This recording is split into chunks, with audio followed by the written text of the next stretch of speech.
Good morning, everyone. This is a quick tutorial to show you about our new resource that we received in June of 2017 called TumbleBookCloud. You'll see that I have added it to the website under our digital library sidebar. It's also located on the digital library page, and of course, because it is a Galileo resource, it's available within Galileo itself. If you search for all databases, it'll be under the T's for TumbleBookCloud. But we're just going to click on the express link under Digital Library, TumbleBookCloud. Now, what is important for our patrons to understand is that this is a Galileo resource, which means that in order to access it from their homes, they will need to have the current Galileo password. Now, just to remind you, the Galileo password, according to our agreement with Galileo, we will only give that password out to our patrons who have library cards with us. So, if someone calls in and asks for the Galileo password, you do need to get their library card number from them and type it into Evergreen and make sure that they do have a library card. It doesn't necessarily have to be up to date, but if it has a lot of fines, there is a chance that you can address that at that time. If a patron comes into the library, technically we should see their library card as well, but it's most important that we get that library card from them when we are giving them the password over the phone, as per our agreement with Galileo. So, here we are, we're on TumbleBookCloud.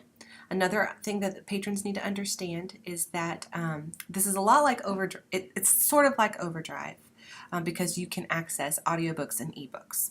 However, you must have an internet connection in order to be able to access these books, because whereas on Overdrive you are actually checking the book out, you are downloading the book to your device to be able to access when you do not have internet. That is not the case with TumbleBookCloud. They are streaming these books and these audiobooks at the time of reading, and so anyone can read them at any time. There can be 100 people accessing the same book at the same time. However, they must have internet access. We are streaming it, so you cannot download these books. You must have internet access. So that is a little frustrating because not everyone wants to use their data plan when they're at the beach reading a book, especially if it's an audiobook. Audio will take a lot more data than an ebook. So must have internet access, must have Galileo password in order to access this content. So, but we have both of those today, so I will go ahead and just give you a very quick overview of the resource. You'll notice that on the front page they've broken down and they've highlighted, this is not all the fiction books that they have, but it'll probably be their most common, their most popular fiction books. You'll see that they've split it up between fiction, nonfiction, drama and poetry, enhanced ebooks, graphic novels, videos, AV English audiobooks. If you see fiction, it's an ebook. Nonfiction, that's an ebook. So let me just show you what that looks like. You would click Read Online, and there's the book. And you would just click from page to page. Okay, I'm going to press my back button to get back to TumbleBookCloud, and it's not going to work. So that is the other thing that I've noticed. I cannot figure out how to get back to TumbleBookCloud from once I've selected a book to read. And even if I take off the back end, yeah, it's going to just ask me to sign in. So I'm going to need to go back to, oh, it's right here. Just kidding. All right, don't mind me. All right, so we'll go back to TumbleBookCloud. And I'm going to show you what a graphic novel looks like. See, they've broken it up into teen and middle school. If you want to see all the titles, you can just click View All Titles. And you can sort by title, author, what's new, by reading level. If you change view by cover, view by detail, this will let you see a little bit more information as you're scrolling through. You'll see the reading level, the grade level. So Okay, so you click read online and it takes you to the book. Okay, that's how you get back. Okay. All right, so this is what it looks like. I don't like this setup because you can't see the 2 pages of the graphic novel side by side, and sometimes a graphic novel does have a full 2-page spread and it will cut that in half, and there's I don't know a way to fix that in the limited time that I've spent reviewing this. So we're going to get out of there. We're back to TumbleBookCloud. I'm going to take you back to the home page. Enhanced ebooks, you can see those right here. These are going to be like the read-alongs in TumbleBook. So it will have the text, but you can also listen to it as you read along. So this is a perfect resource for a child who is a reluctant reader. Oh, there's some music on this one. Let's do chapter 2. Press play. Debbie shook hands with her friend and remained standing while Bob... Okay, so that's what one of those looks like.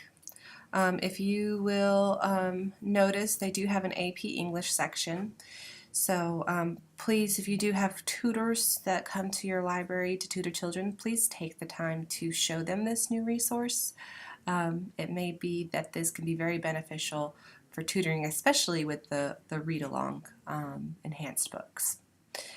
I will very quickly show you, you'll see here that it says My Favorites and My Cloud. This is basically the same thing. My Cloud will allow them to register for their own account, so that way they can access their favorites from any computer anywhere around the world. So I've already created that, so I'm going to go ahead and log in. And you'll see that My Cloud, My Favorites, it's the same thing. I don't know why they have these in 2 different places. But what that allows you to do as a patron is to save the books that you want to read in a future date, and then you go to My Cloud and there they are. Okay. One other thing that I want to show you, I'm going to go to Index, and this is an index of all of the items that this resource has available, and it's got little codes about, you know, what's an audio book, what's just a book. If it has just this, then it's just an ebook. Read online. But one thing that I noticed is that there are items that have supplementary content. And so 1984 is one of those. And what that extra content is it's got some videos, it's got some lesson plans. So if you access that, oh, well, that's lovely. Are they all going to be like that? Okay.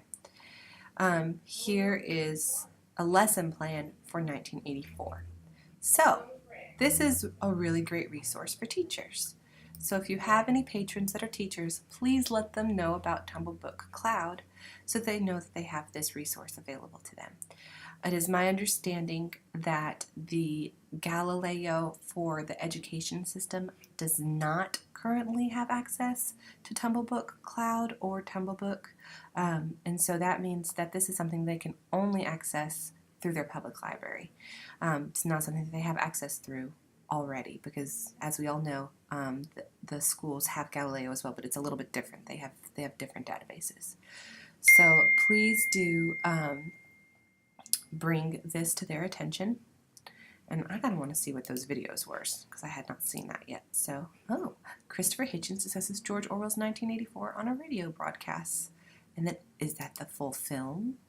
Oh, apparently not. So they obviously have some work to do on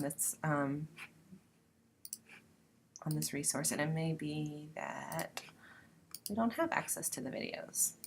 Probably not. Well, that's frustrating.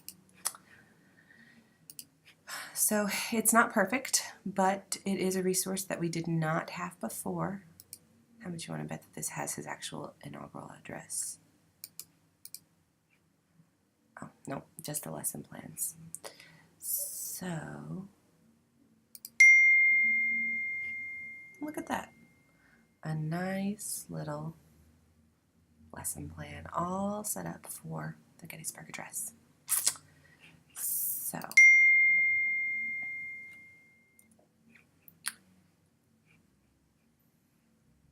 here you are. This is TumbleBookCloud. And if you have any questions, please let me know.